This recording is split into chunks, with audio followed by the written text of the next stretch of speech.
ನೆನೆಸುತ್ತಾ ಇವತ್ತು 23 ವರ್ಷ 24 ವರ್ಷದಿಂದ ಸತತವಾಗಿ ನಾವು ಇಲಾಖೆಯಲ್ಲಿ ಕೆಲಸ ಮಾಡ್ತಾ ಇದ್ದೀವಿ. ನಮಗೂ ಕೂಡ ಜೀವನ ಇದೆ, ಸಂಸಾರ ಇದೆ. ನೀವು ಯಾವುದು ಇಲಾಖೆಯಲ್ಲಿ ಒಂದು ವ್ಯವಸ್ಥಿತವಾದ ರೀತಿಯಲ್ಲಿ ಒಂದು ಅವಕಾಶ ಕೊಟ್ಟಿದ್ದೀರಾ ನಮಗೆ ಜೀವನ ಮಾಡ್ಕೊಳ್ಳೋದಕ್ಕೆ. ಒಂದು ಶಿಸ್ತಿದೆ, ಇಲಾಖೆದೇ ಆದ ಒಂದು ಶಿಸ್ತಿದೆ, ಇಲಾಖೆದೇ ಆದ ಒಂದು ತರಬೇತಿ ಇದೆ. ಇಲಾಖೆ ಜೊತೆ ರೈತರ ಜೊತೆ ನಾವು ಹೆಂಗ್ ನಡ್ಕೊಳ್ಬೇಕು ಅನ್ನೋದು ಒಂದು ಸಂಸ್ಕಾರ ಇದೆ. ಈ ಸಂಸ್ಕಾರ ಕೊಟ್ಟು ಇಷ್ಟು ಸೇವೆ ಸಲ್ಲಿಸ್ಕೊಂಡು ಇಷ್ಟೆಲ್ಲ ಮಾಡಿದ್ರು ನಮ್ಮ ಕರ್ನಾಟಕದಾದ್ಯಂತ ಪ್ರತಿ ಮೂಲೆನೂ ಅಳತೆ ಮಾಡಿದ್ದೀವಿ, ಸೇವೆ ಮಾಡಿದ್ದೀವಿ. ಯೋಜನೆಗಳನ್ನ ಏನು ಕಳಿಸಿದಿರ ನೀವು ಕೊಟ್ಟಿದ್ದೀರಾ ನಮಗೆ, ಅದನ್ನೆಲ್ಲ ಸಕ್ಸಸ್ ಮಾಡಿದ್ದೀವಿ. ಇಷ್ಟೂ ಜನ ಏನಿದೆ ಇಡೀ ಕರ್ನಾಟಕದಾದ್ಯಂತ ಕಾಲಿಕ್ಕಿದ್ದೀವಿ.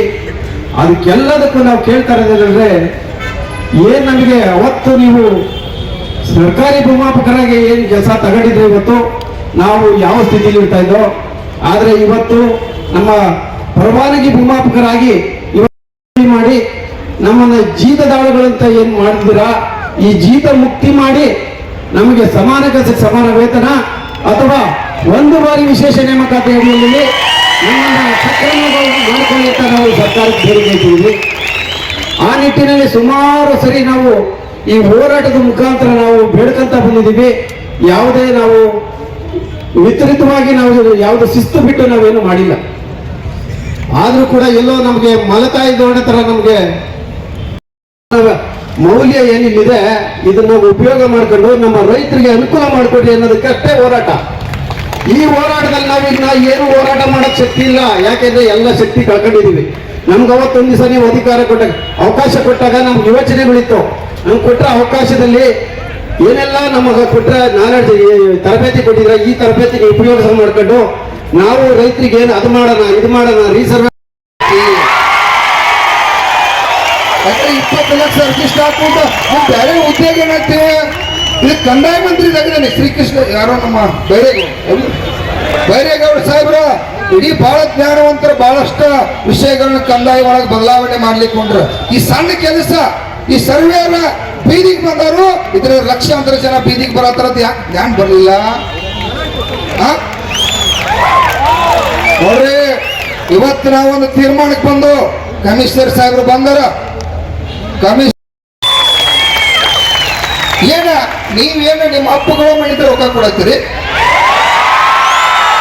ರಾಜ್ಯದ ಮುಖ್ಯಮಂತ್ರಿ ಅವರ ಅಪ್ಪ ಮಾಡಿದ್ರೆ ರೊಕ್ಕ ಕೊಡತ್ತಾರೋ, ಕಂದಾಯ ಮಂತ್ರಿ ಕೊಡತ್ತಾರೋ, ಅಧಿಕಾರಿಗಳು ಕೊಡತ್ತೀರಿ? ಇಲ್ಲ, ನಾವು ರೊಕ್ಕ ತುಂಬಿದ್ವಿ. ಈಗ 19 ಲಕ್ಷ ಅರ್ಜಿಗೆ ಸುಮಾರು 300-400 ಕೋಟಿ ರೂಪಾಯಿ ಹಣ ಆಗ್ತದ.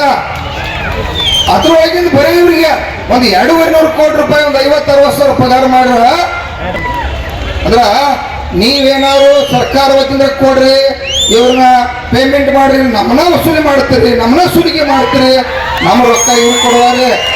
ಇವತ್ತು 25 ವರ್ಷ ಆಯ್ತ ಸರ್ವೇರಿಗೆ ವರ್ಷಕ್ಕೆ 500 ಕೋಟಿ ರೂಪಾಯಿ ಹೇಳ್ತಾದ ರೊಕ್ಕ ಅಧ್ಯಕ್ಷರೇ ಗುರುಗಳು ದೇವರು ಒಂದು 15-20 ಸಾವಿರ ಕೋಟಿ ರೂಪಾಯಿ ಆಯ್ತ.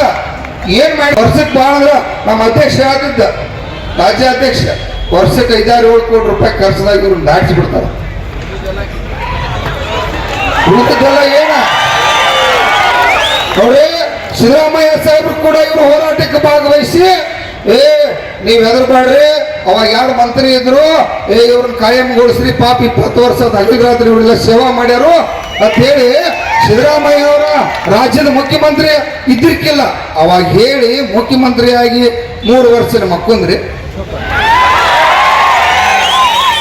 ನಮಗೆ ಯಾರ್ದು ಬಿಡೇ ಇಲ್ಲ, ಯಾವ ಪಕ್ಷಕ್ಕೂ ನಾವು ರೈತ ಸಂಘದವ್ರ ಗುರುಜಿ ಅವ್ರ ನೇತೃತ್ವ ನನ್ನ ರೈತ ಎಲ್ಲ ರಾಜ್ಯದ ಮುಖಂಡರು ತಾವೆಲ್ಲ ನಮಗೆ ಭಯ ಇಲ್ಲ. ನಮಗೆ ಭಯ ಅನ್ಯಾಯ ಮಾಡ್ತಕ್ಕಂಥವ್ರ ವಿರುದ್ಧ ಸರಿ ಮಾಡ್ತಕ್ಕಂಥದ್ದು ಅಷ್ಟೇ ನಮ್ದು ಹೋರಾಟ ಅಲ್ವಾ ಸರ್. ಪಿಲ್ಲರ್ಸ್ ಅಂತ ನೀವು ಹೇಳಿದ್ರಿ ಸರ್, ಡಿಪಾರ್ಟ್ಮೆಂಟ್ಗೆ ನಾವು ಕೆಲಸ ಮಾಡಿಲ್ವಾ ಸರ್? ಹೇಳಿ ಸರ್, ತಾವೇ ಮಾಡಿಲ್ವಾ ಸರ್? ನಾವು ಡಿಪಾರ್ಟ್ಮೆಂಟ್ ಮಾನ ಮರ್ಯಾದೆ ಉಳಿಸಿಲ್ವಾ ಸರ್? ಗೌರವ ಬೆಳೆಸಿಲ್ವಾ ಸರ್? ಇವಾಗ ನಾನು ಅಳು ಬರ್ತಾ ಇದೆ ಸರ್, ದುಃಖ ಆಗ್ತಾ ಇದೆ. ಯು ಆರ್ ಹೆಲ್ಪ್ಲೆಸ್ ಅಂತ ಲಾಸ್ಟ್ ಅಲ್ಲಿ ಅದೇ ಮಾತೆ ಸರ್ ಹೇಳೋದು. ನೀವು ನಮ್ಗೆ ಹೆಲ್ಪ್ಲೆಸ್ ಮಾತ್ಬೇಡ ಸರ್. ತಂದೆ ಸ್ಥಾನದಲ್ಲಿ ನೀವಿದ್ದೀರಾ, ಗಾರ್ಡಿಯನ್ ಸ್ಥಾನದಲ್ಲಿ ನೀವಿದ್ದೀರಾ. ನಮಗೆ ನೀವು ಬದುಕೋದಕ್ಕೆ ಮಾರ್ಗ ಕೊಟ್ರೇನೆ, ಇಲ್ಲ ಅಂದ್ರೆ ನೇರವಾಗಿ ಇಲ್ಲಿಂದ ಮನೆಗೆ ಹೋಗಲ್ಲ ರೂಪಾಯಿ ಕೊಡ್ತಾರೆ ಸರ್, 360 ರೂಪಾಯಿ. 6 ತಿಂಗಳಿಗೆ 5 ತಿಂಗಳಿಗೆ ಸಂಬಳ ಹಾಕ್ತಾರೆ ಸರ್. ನಿಮ್ಮ ಹತ್ರ ಬೇಡ್ಕೊಂಡಾಗ ಕೂಡ ನೀವೊಂದ್ಸರಿ ಹೇಳಿ ಹಾಕ್ಸಿದ್ರಿ. ಪ್ರತಿಯೊಂದು ಬಾರಿನೂ ಇಲಾಖೆ ಕೇಳ್ಕೊಂಡು ಸಂಬಳ ಹಾಕ್ಸ್ಕೋಬೇಕಾ ಸರ್? ನೀವು ಹೇಳ್ತೀರಾ ಸರ್, ನಾವು ಸರಿ ಮಾಡಿ ಕಳಿಸ್ತೀವಿ, ನಿಮ್ಗೆ ಯಾಕೆ ಹೋಗಿ ಅಂತ. ನಿಮ್ಮನ್ನು ಉಳಿಸಲ್ಲ ಸರ್, ಕಳಿಸ್ಬಿಡ್ತಾರೆ. ಅಲ್ಲಿರ್ತಕ್ಕಂಥವ್ರು ನಿಮ್ಮನ್ನು ಉಳಿಸಲ್ಲ ಸರ್, ನಿಮ್ಮನ್ನು ಕಳಿಸ್ತಾರೆ, ನಮ್ಮನ್ನ ಸಮಾಧಿ ಮಾಡ್ತಾರೆ. ನೀವು ಒಳ್ಳೆ ಅಧಿಕಾರಿಗಳಿದ್ದೀರಾ, ನಿಮ್ಮನ್ನ ಅಲ್ಲಿರಕ್ ಬಿಡಲ್ಲ ಸರ್. ಸರ್ ಅಲ್ಲಿನೋ ಗೌಪ್ಯತೆ ಇದೆ ಸರ್, ಏನು ಅಂತ ಗೊತ್ತಾಗ್ತಾ ಇಲ್ಲ ಸರ್. ಗೌಪ್ಯತೆ ಏನಾದ್ರೂ ಇಟ್ಕೊಳ್ಳಿ ಸರ್, ನಾನು ನಿಮ್ಮನ್ನ ಬ್ರೇಕ್ ಮಾಡ್ತೇನೆ ಸರ್, ನಿಮ್ ಕಾಲು ಹಿಡ್ಕೊತೇನೆ ಸರ್.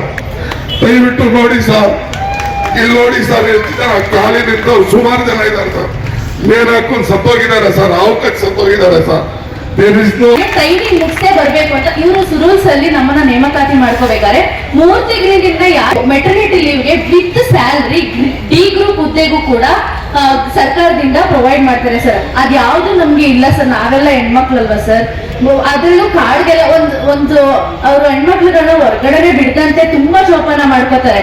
ಅಂತದ್ರಲ್ಲಿ ಒಂದು ಪರಿಸ್ಥಿತಿ ಹಂಗಿದೆ, ಯಾಕಂದ್ರೆ ನಾವು ಬಡವ್ರ ಮಕ್ಕಳು, ನೇಮಕಾತಿಗಳು ಡಿಲೇ ಆಯ್ತು ಸರ್. ನಾನೇ ಫಾರ್ ಎಕ್ಸಾಂಪಲ್ 0.25 PSI ಮಿಸ್ ಆದ್ರೆ, 0.25 ತುಂಬಾ ಹುದ್ದೆಗಳನ್ನ ಮಿಸ್ ಆದ್ರೆ ಸರ್. ಆಪರ್ಚುನಿಟಿ ಇಲ್ಲದಂತೆ 2022 ಅಲ್ಲಿ ನೇಮಕಾತಿ ಆಗಿ ಮನೇಲೆಲ್ಲ ಬಾಯಿಗೆ ಬಂದಂಗ್ ಬೈತಾರೆ ಸರ್. ಎಷ್ಟು ಗ್ರಾಜುಯೇಟ್ ನಾನು ಒಬ್ಳೇನೆ ಇಲ್ಲ, ನಮ್ಗೆ ಏನು ಬೇಡ, ನೀನ್ ಗಾರ್ಮೆಂಟ್ಸ್ ಹೋಗು ಅಂತ ಹೇಳಿದ್ರು. ಅವಾಗ ಬೇರೆ ಆಪ್ಷನ್ ಇಲ್ಲದೆ ನಾನು ಈ ಕೆಲಸ ಬಿಟ್ಟಿದ್ದೀನಿ ಅಂತ ಹೇಳಿದೆ ಸರ್.